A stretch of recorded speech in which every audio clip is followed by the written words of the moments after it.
اللہ تبارک و تعالی اپنے خاص بندوں کو دو طریقوں سے آزماتا ہے، ایک تو نعمتیں دے کر، دوسرا تکلیف، آزمائش اور مصیبتوں میں مبتلا کر کے۔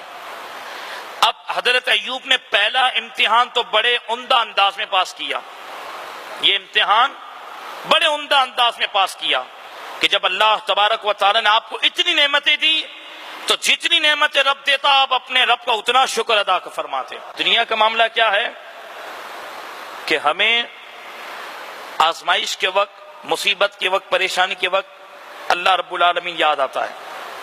جب ہم بہترین مال کما رہے ہوتے ہیں، بہترین معاملات میں لگے ہوتے ہیں، اس وقت ہم دعا بھی نہیں کرتے، نماز بھی نہیں پڑھتے۔ اس کے بعد حضرت ایوب کے لیے آزمائش کا دوسرا دور شروع ہوا، اور یہ بڑا قابل توجہ ہے۔ اور وہی بات کہ عام انسان پر اگر ایسی آزمائش آئے تو میں سمجھتا ہوں اس کے ہوش ٹھکانے نہیں رہ سکتے، وہ اپنے ہوش و حواس سے ہاتھ دھو بیٹھے گا۔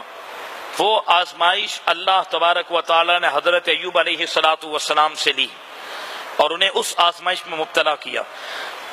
علماء نے لکھا معاملہ یہ ہوا کہ اللہ نے آپ کو اتنی نعمتیں دی تھی، سب معاملہ صحیح چل رہے تھے، اچانک آزمائش کا دوسرا وقت شروع ہوا اور زمین کے نیچے سے قدرتی آگ نکلی، اور اس آگ نے حضرت ایوب کے سب باغات، سب کھیتیاں، سب اونٹ، سب بکریاں، جتنی بھی جو نعمتیں تھیں اس کو جلا کر راکھ کر دیا۔ جب لوگوں نے آ کر کہا کہ آپ کا سب کچھ ختم ہو چکا، یہ باتیں عمل کرنے کے لیے، صرف سن کر گھر جانے کے لیے نہیں ہے، ہم عمل کر کے مضبوط بنے۔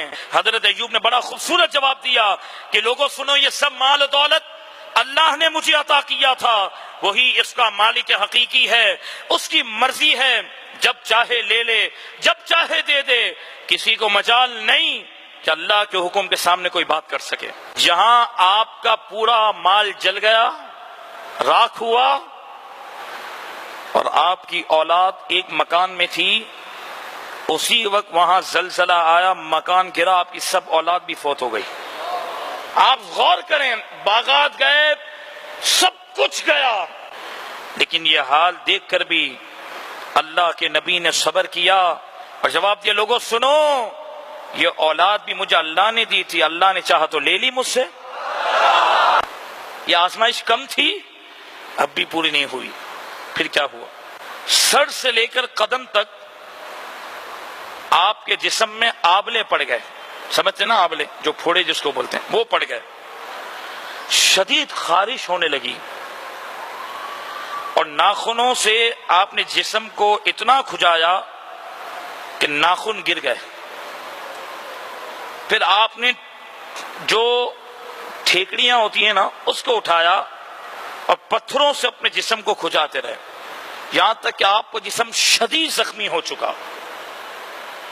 ایسے زخم آپ کے جسم کے اندر مبتلا ہوئے، اور یہاں علماء نے ایک بات کو ضرور لکھا ہے، اللہ کے نبی کے ادب کے اندر اس بات کو سننا چاہیے، اور یہ اللہ کے نبی کے آزمائش میں یہ معاملہ ہوا ہے، یہ عیب نہیں ہے۔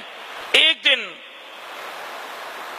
آپ کی زوجہ رحمت نے حضرت ایوب سے عرض کی کہ اب تو آزمائش کی انتہا ہو گئی ہے، سب کچھ چلا گیا، اور اب تو آپ کا جسم کا کیا حال ہے، اب یہ تو دیکھ لیں۔ اس کے باوجود بھی آپ اپنے رب سے دعا نہیں کرتے کہ اللہ آپ کی تکلیف دور کر دے؟ یہاں تو اگر ہمارے جسم میں کوئی دانہ ہو جائے نا تو جان نکل جاتی ہے، ناخن ٹوٹ جائے نا تو جان نکل جاتی ہے، تو آپ اپنے رب سے دعا نہیں کرتے؟ اب تو حد ہو گئی ہے۔ مسلمانوں غور کرو، حضرت ایوب نے اپنی زوجہ کی یہ بات سن کر فرمایا، اے رحمت ذرا مجھے یہ بتاؤ کہ آرام اور سکون اور نعمتوں کے اندر ہم نے کتنا وقت گزارا؟ آپ کی زوجہ کہنے لگی بہت وقت گزارا، جس میں اللہ نے ہمیں بہت نعمتیں دی تھیں۔ اور ایک روایت میں آپ کی زوجہ نے کہا 80 سال ہم نے اللہ کی نعمتوں سے لطف اندوز ہوئے، اللہ کی نعمتوں سے لطف اندوز ہوئے، اور 80 سال تک ہم نے اللہ کی عظیم نعمتوں کا استعمال کیا.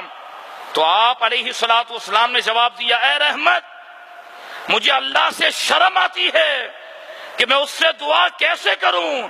ابھی تو میری آزمائش کا وقت اتنا بھی نہیں ہوا جتنا مجھے اللہ نے نعمتوں میں رکھا تھا. میں رب سے کیسے دعا کر لوں؟ کم از کم 80 سال تو آزمائش میں ہوں، میں پھر دعا کروں گا.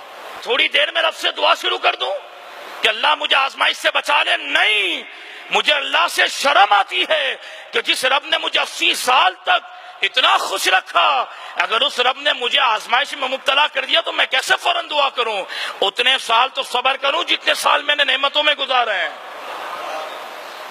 اللہ اکبر، یہ ہے اللہ کے پیاروں کا صبر.